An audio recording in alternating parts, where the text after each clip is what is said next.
And now we will hear from those who suffered indescribably 9 years ago today. The following 9/11 family members, I don't know where you all are. I know you're here. But Nelly Braginskaya, who lost her son, Alex, at the age of 38. Maureen Santora, who lost the youngest firefighter, age 23, Christopher Santora. Chief Al Santora, 40-year veteran of the FDNY. Their daughter Kathleen, a veteran of Iraq and Afghanistan. Rosa Leonetti, and if I'm calling your name, please come up. I know it's been difficult back here. And Megan, a 3.5-year Army veteran who enlisted when her brother was slaughtered 9 years ago today. Nelly Braginskaya.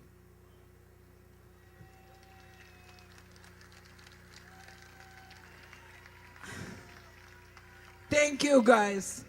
I'm happy to see how many Americans came. It means we stay together. Like 9 years ago, I remember everybody stayed together. It's wonderful. Nobody can put us on the knee. I can tell you, everybody asks same question. How you feel after 9 years? I can tell you a secret. Very bad. Every year is bad. It's worse.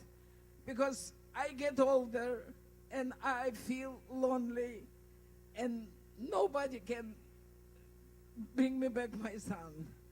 I want to ask Mr. Bloomberg, because in other way, I have no chance to ask him. Mr. Bloomberg, tell us please, do you sleep well? You don't have a bad dream?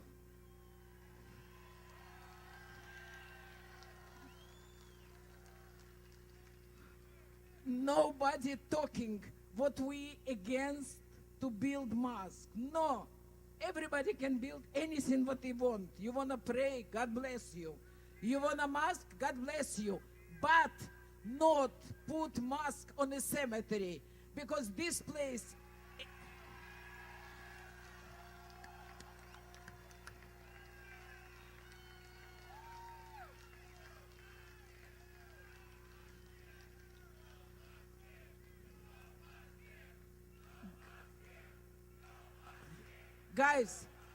Guys, I don't have many times because many people behind me. I want to tell you what I want to tell. First of all, if you will see on the cemetery place what somebody buried September 11, it's not a body, it's piece of bone. Some people bury jacket, suit, because they want to have a place to come in. I don't have a place on the cemetery. I just have a park in Israel, have a name, Alex Braginskaya Park, and in the entrance, two, of course not so big, small one, twin towers, and an entrance, that's it.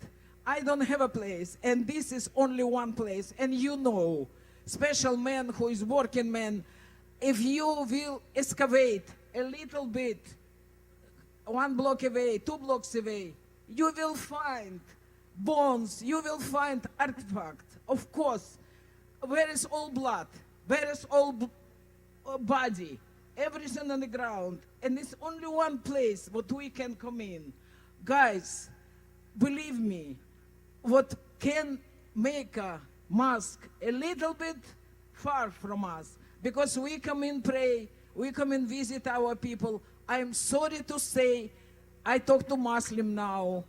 Muslim and same people, but everybody else, you deserve respect, but all people who was on a plane, who killed our 3,000 American, was Muslim. I'm sorry. It's not Italian, not German, not Romanian.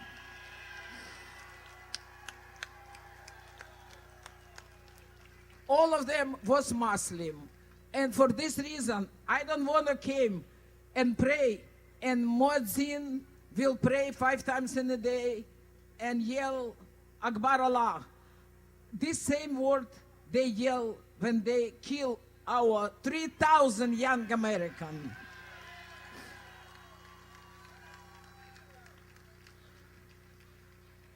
I'm sure what we will win this, and Mr. Bloomberg will think about. And I want to tell just few words to our president and first lady. Mr. President, you are the father. You have two children. Michelle Obama, you are the mother. You have two kids. Try to just imagine what you see your child in a fire, God forbid, and you cannot help your child.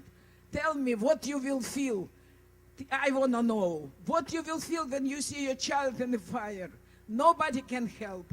And I believe what God help us. And all of you, look at this, million people came. It's wonderful. Thank you, guys. God bless you. Be healthy. Thank you what you coming. Thanks a lot. But today is day off. And you dropped everything to came support us. This is real American. And last word, Mr. President, you are American. You supposed to be patriot. You supposed to be. You want or you don't want to become a patriot. Why nobody say one word on our side? Everybody say only about let people pray, about freedom of religion. But this is not about freedom of religion. This is about geography. You can pray, but a little bit fire. What's big deal? God will hear you if you will pray. Thank you, guys. Thank you. God bless you. Thanks a lot. Thank you. Okay, Rosa Leonetti, you're next. Good afternoon, everyone. I have a detail, and his name is Fabrizio Bonova. Fabrizio was a paramedic during the 9/11. If I'm a little emotional today, I apologize. Well, I don't apologize. I take it back. I've cried a lot today. Fabrizio, step up. You gonna talk? You're going to talk first. Good afternoon. Like Rosa mentioned, I'm a 9/11 paramedic. I lost two of my partners that day, and it really saddens me that we even have to be here today. I listened to the imam say he didn't know the pain this was going to inflict.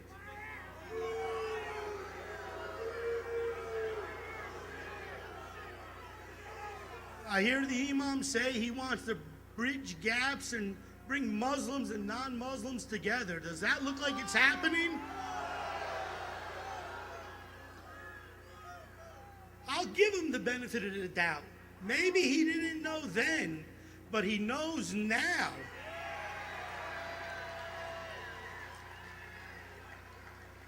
There should be no doubt in his mind when 75+% of the people say, don't do this.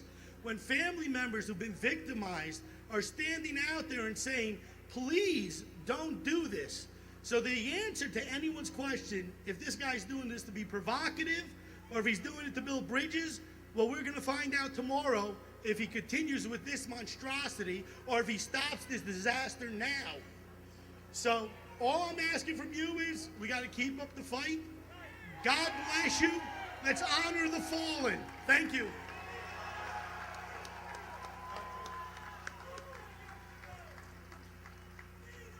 This morning, I gathered with my family and friends to remember and pay respects to the 2,976 victims, which included my sister's husband, Lieutenant Joseph Gullickson of Ladder 101 in Red Hook, Brooklyn.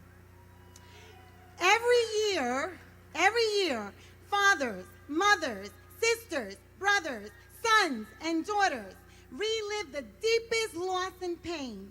Some family members can't bear to visit the site, and so they choose to honor the memory of a loved one in private and in silence. We know that strength is born in the deep silence of suffering hearts, not amidst joy. We witnessed the strength in spirit and character. It was displayed proudly 9 years ago today when emergency service personnel selflessly sacrificed their lives to save others. It did not matter to the 411 emergency workers what the race, religion, nationality, or ethnicity of the men and women and children were within those towers. It did not matter to them. The passengers on Flight 93 displayed the same strength in character, and together they defeated the radicals whose mission it was to destroy the White House. We have much respect and above all, tolerance during these very long 9 years. Tolerance for the inept result of the MTA, the Lower Manhattan Development Corporation, Silverstein Properties, and SDL in building a proper and timely memorial site to honor our loved ones. Tolerance. We've shown tolerance for a mayor that now puts his own business interests in the Middle East ahead of the long suffering of family members, many of whom voted for him 3 times. Tolerance, ladies and gentlemen, is not reserved and is not inclusive to just one religion or one ideology. If you are the leader of this nation and the free world, then you can't be inconsistent in tolerating the building of a mosque under the guise of freedom of religion and then admonish a rogue pastor whom most Americans disagree with for exercising his freedom of speech.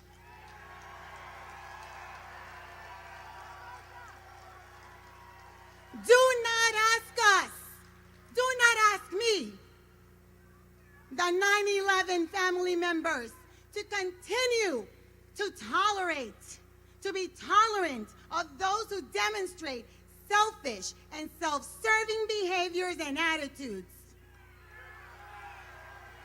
Imam Abdul Rauf is quoted as saying this week that if we don't do this right, the moving of the mosque, anger will explode in the Muslim world. Well, Imam, anger is exploding in America too. He stated that if this situation is not handled correctly, it could become something very dangerous indeed. Does that sound like tolerance to you? It actually sounds more like a threat. Mr. Rauf, if I'm mispronouncing it, I apologize, but then maybe not. Americans do not like to be threatened.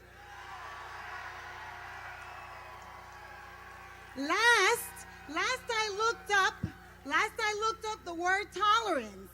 It meant the fair, objective, and permissive attitude towards those whose opinions, practices, race, religion, nationality, etc. differ from one's own. Freedom from bigotry. Tolerance is not reserved, nor should it be parceled out to those that use the excuse of building a cultural center when what they are erecting is a robot. A robot, I'm going to tell you what this is. A robot was typically raised in the midst of the conquered infidels as a symbol of triumph and superiority. Well, not one person that died in those buildings was an infidel, and not one of those hijackers was superior to any FDNY or NYPD. Mr. Abdul Rauf, if you are serious in your quest to be a bridge builder and want to truly showcase your American values, then this is your moment to espouse the tolerance that you preach to us on a continuum. if the director of the Cordoba Initiative is correct in his analysis that this scenario can become bigger than the Danish cartoon crisis, if that is indeed the case, then you, Mr. Rove, and your cohorts will own the actions and the consequences for the mandate that you deem necessary to fulfill. As for me and my patriotic cohorts, my Tea Party people, my grassroots activists, my 9/11 family members, we will show tolerance indeed. But as Thomas Jefferson stated, we will heed the warning that eternal vigilance is the price of liberty. God bless you.